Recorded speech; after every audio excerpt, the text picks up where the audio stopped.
नमस्कार दोस्तों, इस वीडियो में जानेंगे कुछ व्यक्तियों में ऐसा होता है किसी प्रकार की चोट लग जाए या घाव हो जाए तो वह लंबे समय तक सही नहीं होता है। तो ऐसे में उस घाव को भरने में काफी समय लग जाता है। तो हम इसी बारे में जानेंगे कि घाव किस कारण से नहीं भरता है और इसका ट्रीटमेंट क्या होता है और ऐसी स्थिति में कौन सा टेस्ट कराया जाता है और खाने में क्या क्या खाना चाहिए। सारी बातें इस वीडियो में जानेंगे, तो बने रहिए हमारे साथ वीडियो के अंत तक। सबसे पहले यह जानना जरूरी होता है कि वह कोई बच्चा है या नौजवान है या फिर कोई बूढ़ा व्यक्ति है। इन स्थितियों के कारण भी काफी फर्क पड़ता है। बच्चों और नौजवानों में कोई घाव आसानी से भर जाता है, वहीं बूढ़े व्यक्तियों में इन्हीं घाव को भरने में काफी समय लग जाता है। बच्चों और नौजवानों में जल्दी घाव भर जाता है क्योंकि इनके शरीर के विकास का समय होता है और इनमें रोगों से लड़ने की क्षमता कुछ हद तक काफी सही होती है। वहीं बूढ़े और बुजुर्ग व्यक्तियों में इनका शरीर ढलने लगता है, इसलिए इनके शरीर में हर एक प्रकार की कमी होने लगती है और इनमें रोगों से लड़ने की क्षमता भी काफी हद तक कम हो जाती है। इसलिए इनके शरीर के किसी भी प्रकार के घाव को ठीक करने में काफी समय लग जाता है और ये समस्या कुछ बीमारियों के कारण भी हो सकते हैं, जैसे डायबिटीज, मोटापा और शुगर बढ़ने की वजह से भी हो सकता है।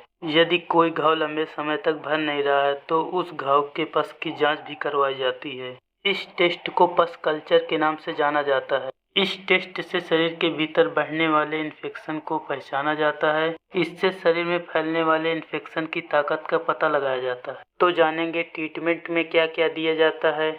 एक बात का जरूर ध्यान रखें, जब भी उस घाव की ड्रेसिंग करें तो उस घाव को अच्छी तरह से धुलें और अच्छे से सफाई करें। अक्सर आपने देखा होगा कि घाव के ऊपर एक व्हाइट सी लेयर होती है। ऐसे में घाव जल्दी भर नहीं पाता है, इसलिए उस घाव के ऊपरी व्हाइट लेयर को निकालना बहुत आवश्यक होता है और उस घाव को सही से रगड़कर साफ करना चाहिए।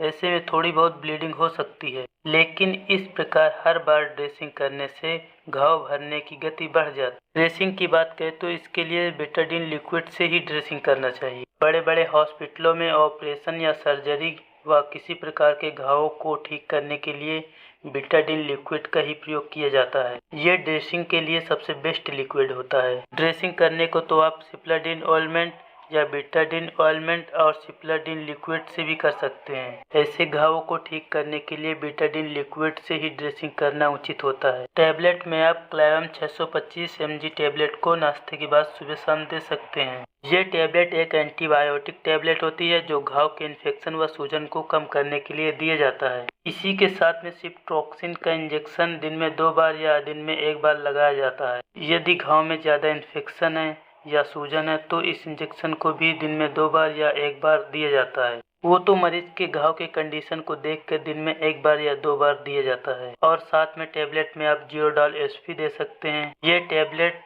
घाव के सूजन व दर्द को कम करने के लिए दिया जाता है। यदि दर्द इससे कंट्रोल नहीं होता है तो डाइक्लोफेनेक का इंजेक्शन इंट्रामस्कुलर दिया जाता है। मेन ट्रीटमेंट यही होता है। इसके साथ गैस या एसिडिटी का कोई टैबलेट या कैप्सूल दे सकते हैं या मल्टीविटामिन में कोई कैप्सूल दे सकते हैं। यदि पर डे आप उबला हुआ अंडा सुबह शाम खाते हैं तो घाव बढ़ने की गति थोड़ी बढ़ जाती है। इसके ठीक न होने का मेन कारण ये है आपका पूरी तरह से स्वस्थ सही न रहना और घाव की अच्छी तरह से ड्रेसिंग व साफ सफाई न होना, समय समय पर दवा न लेना, समय समय पर ड्रेसिंग न करवाना और मानसिक रूप से व शारीरिक रूप से अस्वस्थ रहना। कुछ बीमारियों के कारण भी ये समस्या होती है। छोटे मोटे घाव जैसे आप कहीं से गिर गए हो या हल्की फुल्की चोट लग गई हो तो ऐसे में क्या ट्रीटमेंट दिया जाता है। तो इस कंडीशन में सिप्रोविट टैबलेट को आप 250 या 500 mg की टैबलेट को सुबह शाम दे सकते हैं, वो एज के हिसाब से। इस टैबलेट के बदले आप सिप्ट्रॉन डीएस टैबलेट को भी दे सकते हैं।